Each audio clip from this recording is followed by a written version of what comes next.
मासूम ने फरमाया कि मलऊन मन तरअस, वो इंसान मलऊन है जो हुकूमत ख्वाहा हो, यानी जिसकी जिंदगी का हदफ और मकसद ही ये हो कि वो लोगों पर हुकूमत करे, लोग उसके मातहत हो, उसे कोई ओहदा कोई मनसब मिल जाए कि जिस तरह वो लोगों पर हुकूमत कर सके।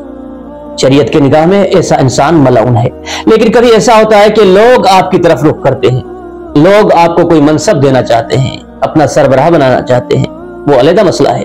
जिस तरह आगाए खुमैनी रहमतुल्लाह अलैह के लिए मिलता है कि कभी आपने ये नहीं कहा कि मुझे लोगों पर हुकूमत करनी है, मुझे मनसब चाहिए, बल्कि लोगों ने आपकी तरफ रुख किया, लोगों के दिल और जान में आपकी मोहब्बत बेच गई। लोगों ने यह कहा कि हमें तागूत की हुकूमत से निजात चाहिए, हमें खुमैनी की रहबरी चाहिए।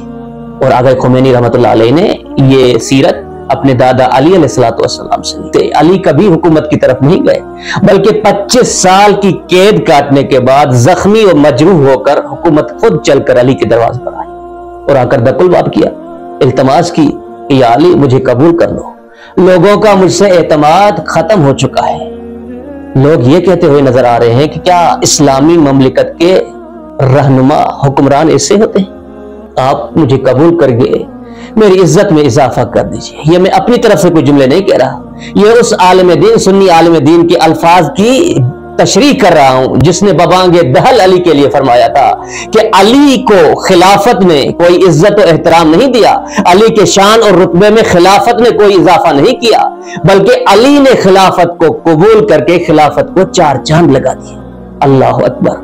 तो हुकूमत के पीछे कभी ना जाना, बल्कि हुकूमत को तुम्हारे पीछे आना चाहिए, दौलत को तुम्हारे पीछे आना चाहिए। यहाँ पर आयतुल्लाह किराती के वो खूबसूरत जुमले, अजीब जुमले फरमाए, कहा तुम हुकूमत और दौलत और माल और जर के पीछे ना जाओ, क्योंकि तुम दौलत से अफजल हो, दौलत से तुम अफजल हो, इसलिए दौलत के पीछे ना जाओ, क्योंकि दौलत तुम्हारे लिए बनी है, तुम दौलत के लिए नहीं बने, दौलत तुम्हारे लिए बनी है, तुम आखिरत के लिए बने हो। फिर फरमाया कि देखो अपनी जिंदगी में, अपनी हयात में हमेशा दौलत पर सवार रहना, कभी दौलत को खुद पे सवार ना करना, क्योंकि जब तक तुम दौलत पर सवार रहोगे, दौलत पर तुम्हारा अख्तियार रहेगा, माल और जर पर तुम्हारा कंट्रोल रहेगा, तुम कामयाब हो।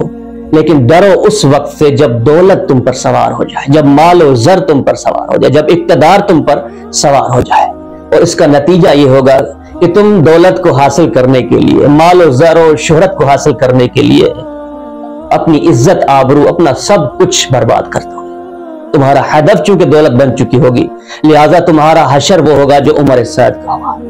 उमर सैद ने एक छोटे से शहर की हुकूमत को हासिल करने के लिए अपना दीन का सौदा किया, इमाम हुसैन का सर का सौदा किया।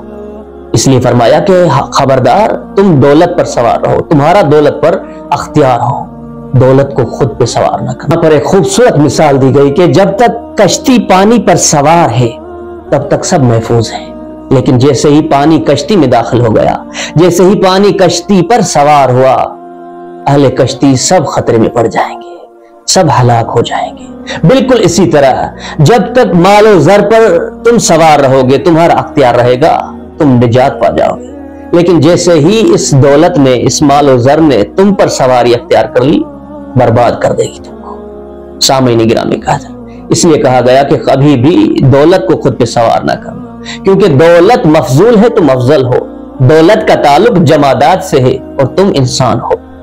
परवरदिगार ने 4 चीजों की तकलीफ फरमाई, जमादात, नबातात, हैवान और इंसान। इंसान को सबसे टॉप पर रखा, यहां पर इंसान का दर्जा है, सबसे नीचे पस्तरीन दर्जा है जमादात का, और दौलत और माल और ज़र ये जमादात में से है। ये 3 मफजूल है, एक अफजल है, यानी जब तक तुम इन 3 को इस एक के कदमों में रखोगे कामयाब हो, लेकिन जैसे ही इन 3 को इस एक के बराबरी में ले आए, तबाह हो, बर्बाद हो जाओ।